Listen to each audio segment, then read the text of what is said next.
បើមិនប្រកាន់ទេសូមខ្ចីមាសមេធ្វើជាសង្សា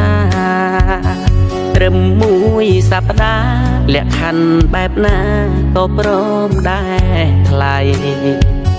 រៀងតូចច្រឡឹងភ្នែកតឹងតឹងស្រស់ស្អាតណាស់ស្រីច្រមុះស្រួចស្រលូនជើងដៃដឹងថាចរណៃមិនទាន់មានអ្នកណាបើមិនយល់ទាស់ទេសូមខ្ចីមាសមេស្រឡាញ់គ្នាមួយផ្លែត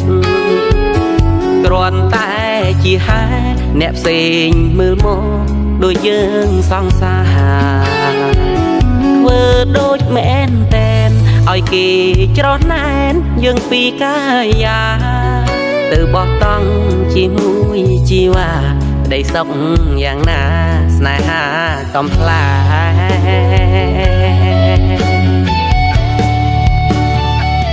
ប្រុងនឹងគេដែរមិនគួរជឿទេគ្មានគេបែតីមិនធ្លាប់ចេះស្រឡាញ់ស្រីពេលបានឃើញថ្លៃអារម្មណ៍ប្រែបែបផ្សេងចង់បបួលវមើលសាថ្មជីវិតញ៉ាំហើយរួចគេរូបភាពស្នេហាត្រឹមការសំដែងបំផនគេឯងដាក់ការសង្ស័យ